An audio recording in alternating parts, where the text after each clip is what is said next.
So we want to keep, this is book 2, we're beginning book 2 now.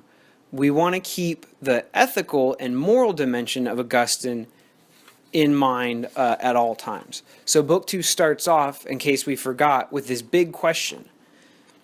We've established so far that sin is up to the individual. That is, you have free choice over every one of your acts. Nothing can force you to sin. And part of the reason that is because sin is primarily about what we call desire, but what the book calls lust. And so desire is this internal want and will. And look, external objects can't compel your internal will. Right? Like a red object can make your eyes see red, but a red object can't make you want the object. You have a say in that. Okay? And so since sin is about desire or lust, that is that internal want of the thing, things don't make you want, right? Like wanting is not a chemical reaction caused by some chemical. It's the free movement of the human soul. Anyway, so we don't need to backtrack on that. But since you freely choose those things, it just pushes the question back. The question was before, well, why does God let bad things happen in the world? What Augustine has now partly established is that many of the bad things that happen are freely chosen. So God didn't make them happen, but you made them happen through your will. You see how that just kicks the can down the road? It's true, and it's an important point to establish, but then, like Evodius, you should still say, okay, I don't want to sound like a heretic. I get that many of the bad things that happen in the world are actually caused by me and my will and not by God. But still, part of me has this nagging suspicion, why did God give me the will which does the evil? Sure, he doesn't do the evil himself, but why does he give me the gun that I murder people with? Metaphorical gun. Your will murders people, not the gun. And Augustine says, yeah, it's not easy. This is what he says on page 36, chapter 1 of book 2. He says, what we're going to find out is that the will of human beings is a good. That is, you cannot act rightly unless you will to do so, just as you can't act wrongly unless you will to act wrongly. Therefore, you must have free will, because without free will, you can't act properly. So basically, God gave you the free will, not so that you would sin, but so that you would do well. So think of the free will as sort of like a coin, right? Imagine that you need, for whatever reason, the coin to come up heads.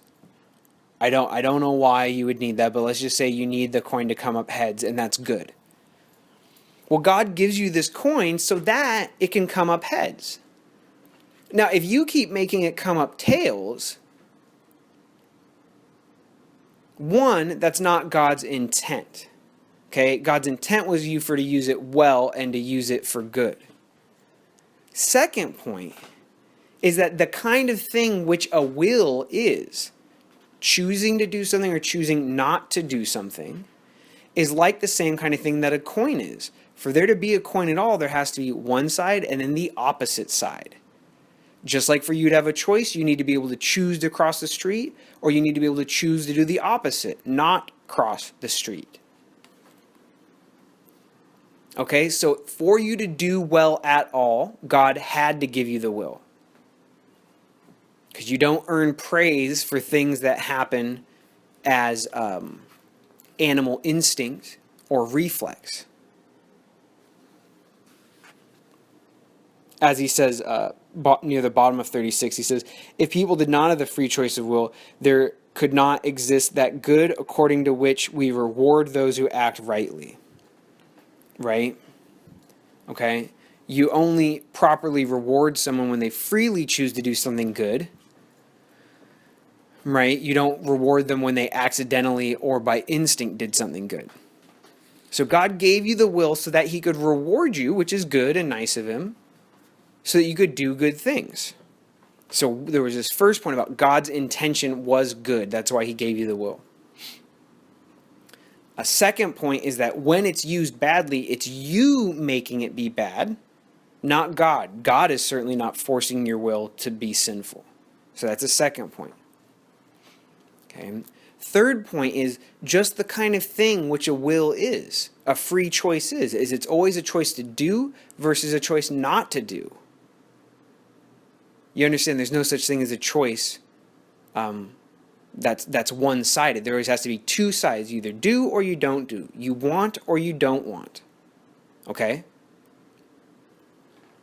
So, for God to give this thing, which by his intention is good, he has, the only way you can give this gift as a will is with that double-edged sword, that double-sided coin, that it can be used badly. So we'll see, this theme will come up again later, but basically, don't blame God for giving you the gift. If someone gives you a cool samurai sword because they know you're into, ancient Japan, and then you kill someone with it, is it really the fault of the person who gave you the sword? No. But that point is sort of a hinge and a reminder of what we've said before and what will come later. What's new about today's reading are chapters 6 and 7. And so this is very important. Okay? We've already established that your reason, your mind, the things which separate you from animals are the best part of you. Okay? The part of you which makes judgments that things are good and bad, and the part of you which wants things, your free choice, your free will, are what's best about you. Okay, so I'm going to ask you a question now. It's something that he says as a question at the top of page 49. He says, okay, I think reason and free choice together, that is what's distinctive about the human soul, are what's best about us. But he says, how about you? And this is what I'm asking you now. Can you find anything in a human being's nature which is more noble and better than reason? Okay, so that's the question I'm asking you now. Another way to put this is, what is best in human beings? What is most noble about human beings? Okay. Some side questions to this, or details that will help fill out your answers would be, are the things which are best about us, are they unique to human beings, or do we share them with animals? That's one way to sort of flesh this out. Another way to add some meat to what you say is, do all people have some of whatever this best thing is? Are there degrees of some people it's easier to do, some people it's harder to do? Actually, it might not even be a doing, right? Maybe you don't think what's best in us is something we do, but just something we are. Okay?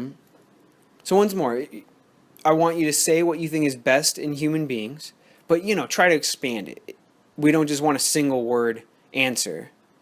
But why that thing is good? Is it something that we share with animals? Is it something all human beings share, or only some of us have access to? Is it something we're born with, would be another way to expand this? Or is it something you have to win and fight for? Is it something you can lose? That'd be a very Augustine question, actually. What is it? Is it something that once you have forever, or is it something you can lose? Okay. Okay. So his answer, he and Evodius have already worked this out amongst themselves, partly in chapters we didn't read, but he says, yes, reason and free choice are what are the highest in us. Okay. They're the best things about us. So once more, what that means is if push comes to shove, choose what's most human about you, your will to do good and your reason as your ability to know, rather than your animal parts. Okay? So that's what we've already done so far. Here's what's new though. Page 49.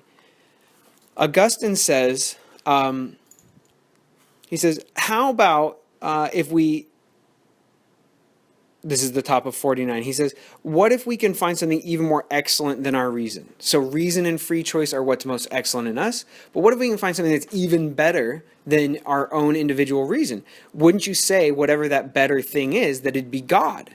Because if it's better than what's good, isn't it God? And Evodius is sharp, and he says, hold up. He says, if I could find something better than what is best in me, I can't immediately call that thing God. Okay, it will not immediately be the best thing. He says, I'm not going to call something God just because my reason is below that thing, but rather I'm going to call something God or the highest only if it's the most superior thing. So there may be things which are better than our reason. Some of those will not be God, like number, which we'll do next class. But the highest of the things better than us will be God. Okay? In the same way that your body is lower than your mind, it doesn't mean that your body is the lowest. Similarly, just because you find something higher than what's best in you doesn't mean it's the capital B best in the world, the most good. It just means it's more good. So Votius makes an important distinction there. And Augustine says, yes, right. And he says, here's something he says about reason. He says, what we want is we want something that's eternal. That's the kind of thing that will be better and best and better than us. He says, but our reason itself is not eternal. It's plainly subject to change. It's mutable, meaning it mutates or changes. It struggles to arrive at truth. Sometimes it reaches it and sometimes it doesn't. But then he says, if without the aid of any organs of the bodies or of any senses, if reason can discern something that that is superior to it, something which is eternal and immutable, then reason can admit that that thing is God. So basically, when your reason finds that which is best, then you will have found God. Once more, you can take that in a more standard philosophical sense that's not doesn't have any religious connotation. You can say your reason is imperfect, but your reason still may be able to connect to or find perfect truth. And I mean, it's what we're going to do in a second, but think about it. Your mind makes mistakes all the time. No offense. Mine does too. But every time you say 1 and 1 is 2, you have a perfect truth. There's no blemish on it. There's no mistake. You're not sort of right about it. You're 100% right about it. If you try to do it tomorrow, you'll have the same success, the same perfect idea. An idea you can share with other people. Hey, neighbor, how are you? Oh, yeah, how about that game the other day? Hey, by the way, what's 1 and 1 when you add them together? And she goes, oh, yeah, it's 2. And you go, yes, so much in common with my neighbor. Right? Your mind is imperfect, but it has access to certain ideas which are perfect. Ideas which will never let you down. Ideas which you can share with other people. Ideas that you can rely on. And don't make too big of a deal about this because it's not really Augustine's point, but ideas which are useful to you. It's useful to be able to count accurately. You can expand what you can know and do through the capital T truth. All right? Now, Augustine's point here is that all the things I just said about number and truth, it's good for you or useful. You can share it with other people. It's never going to let you down. You've had the basic capacity to count since you were a child. I mean, children know when there's more or less people in the room. Don't expect them to do long division, but they can tell when there's more bodies in the room.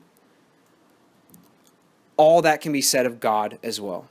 That's the shift back to the theological, religious perspective. God has been inside of you since before you were born. God will never let you down. God helps you do things you could not do without his help. And God can be shared amongst all people. When you know God, there's no blemishes in your knowledge. There's no imperfection. Boom. So remember, everything we're talking about here is connected. When I say in a moment why some senses are better than the others, there's a lesson about God there. There's a lesson about ethics there. There's a lesson about other people there. All of it's connected. Okay. So now moving on to 7, and this will be our last chapter for this recording. I don't know if I've made this too clear. It's what Augustine talks about in the chapters earlier in book 2 that we did not read. But remember all the stuff we said about animals before? and how animal bodies are good, but your mind is better than animal bodies. Now add that or apply that internally. Instead of whether humans in general are better than animals in general, make sure you're asking the question, what's best in you, your mind or your body? And you've been over this, you know, he says it's your mind. But think about what that means. What will it mean to really know the world for Augustine if your mind and reason are better than your body? He's going to say the truest knowledge you get of the world is purely mental. It is as disconnected from the physical world as possible. How do I want to put this? Well, we'll develop it later. Just make sure you know that right now.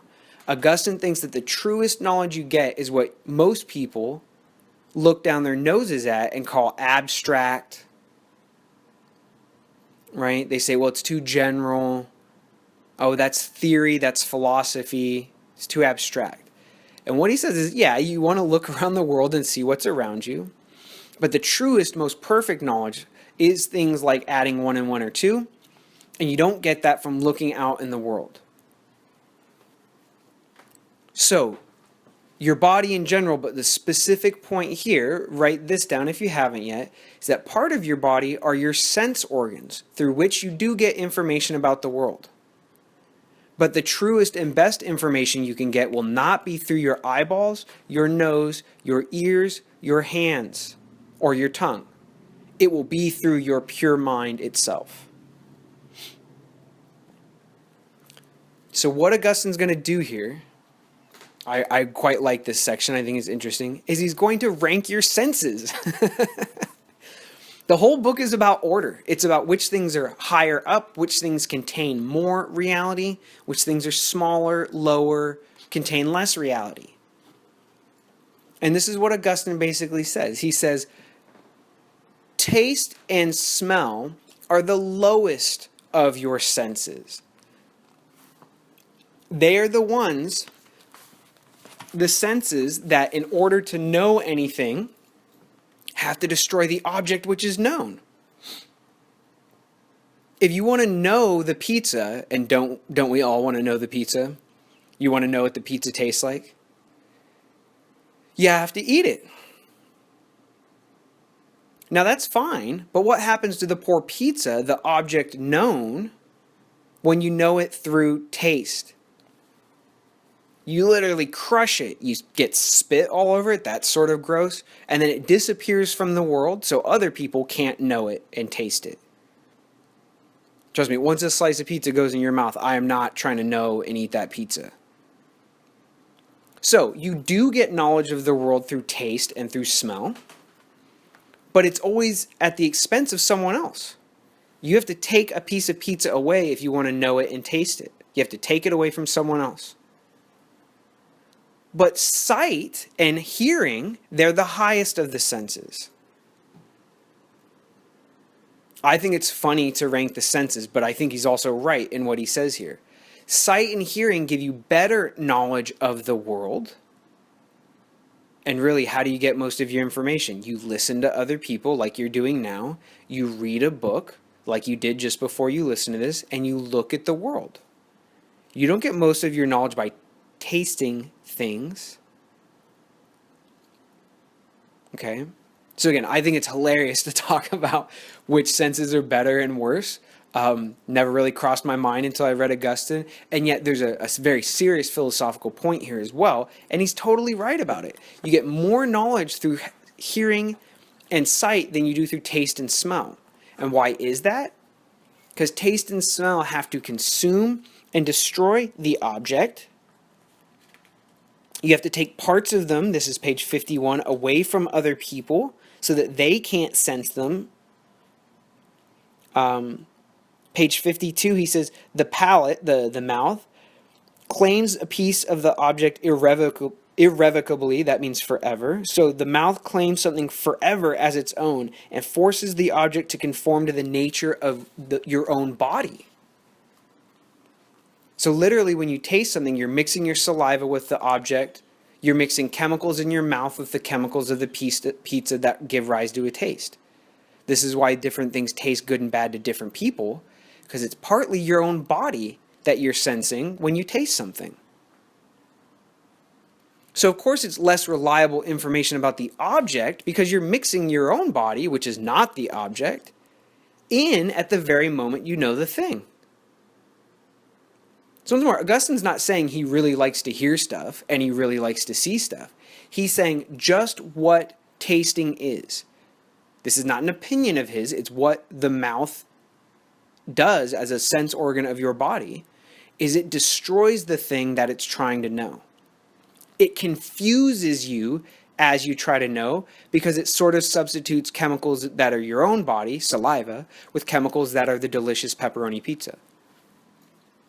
Sight never does that. Sight does not mix up what your eyeball looks like with the object.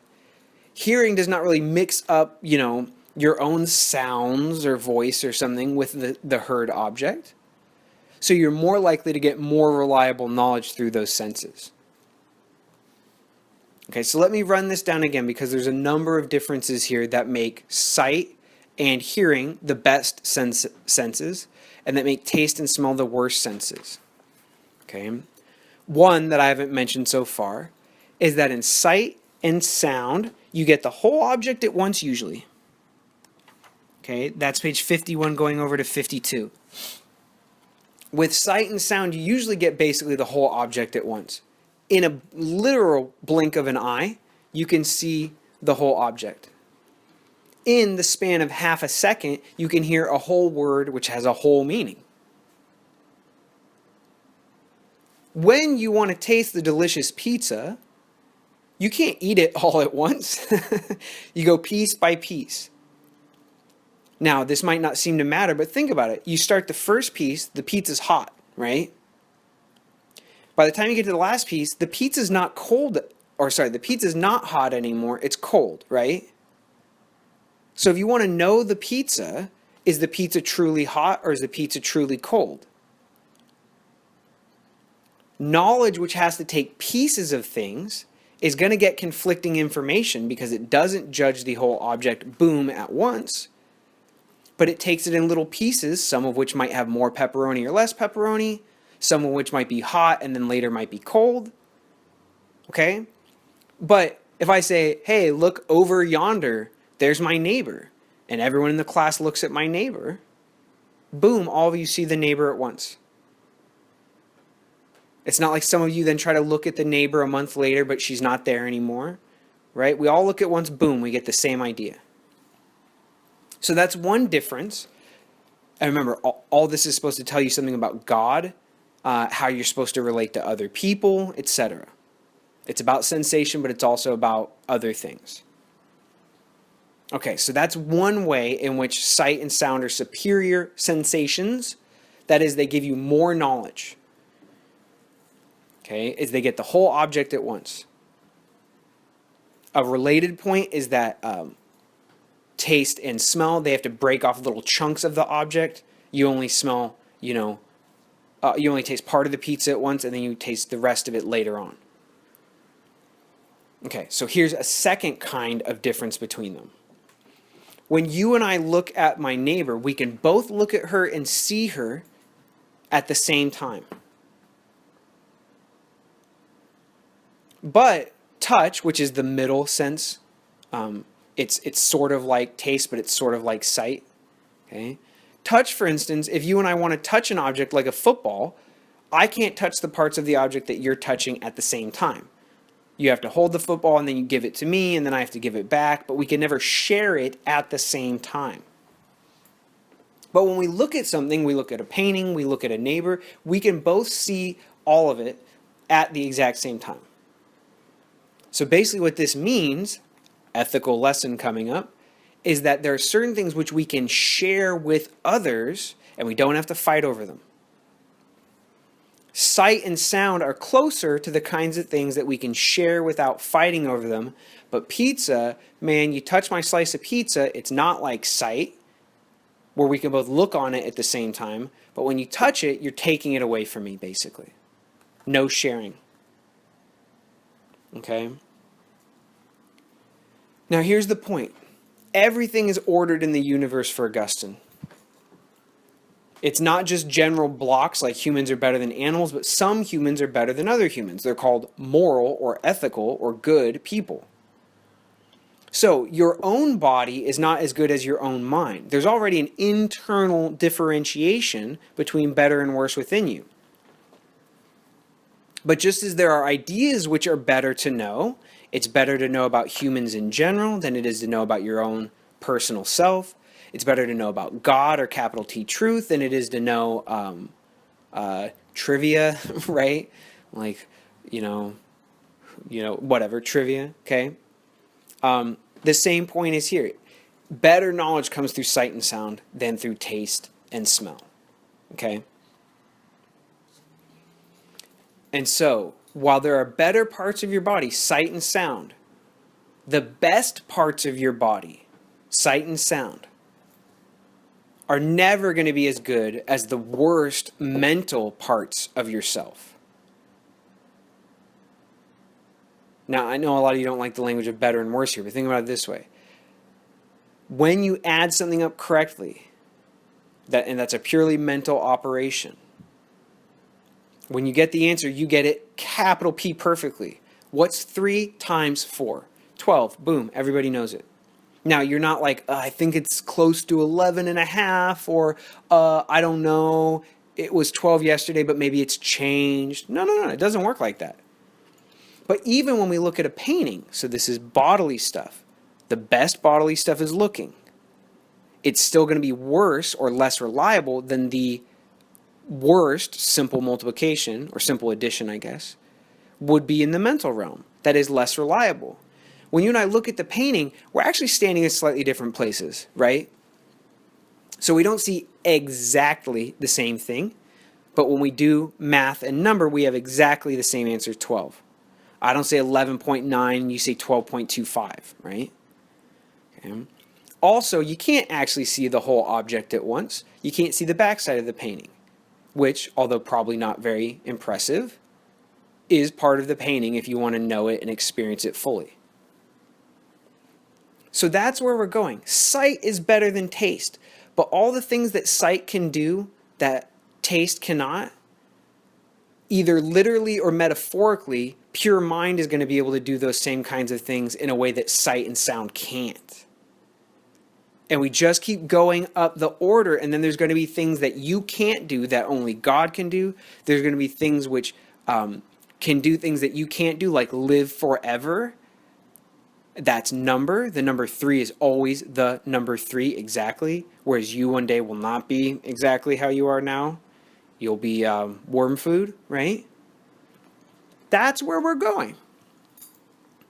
Okay? That's where we're going. Okay, so that is our beginning of book 2, where now we're talking about the things that are higher and better instead of the things that are lower and not as good. And like I said, we've gone through some readings now, and I really want you to start to get a sense of what philosophy is like, or what some philosophy does. So the test here is this. If there's anything in Augustine that's been said so far that you don't understand, absolutely email me and let me know. Because each part has to be understood because they're all connected, right? It'd be like missing a chapter in a biography. You're like, if you don't understand what happened from 20 to 30, you're not going to understand what happened when the person's 40 and 50, right? Okay. So if there's any part that you don't understand, ask me. And here's the even trickier part.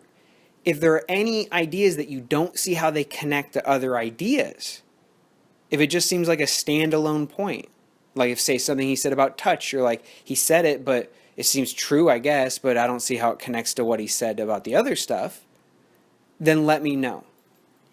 Because remember, it's not just that Augustine says something true and says some other thing that's true and says some other thing that's true. It's that he fuses the first and second true thing to generate a third true idea. And then he fuses or joins the third true idea to some fourth true idea. All the steps are physically interlocked, right? So if any individual idea is not fully understood by you, let me know, and I'll explain it.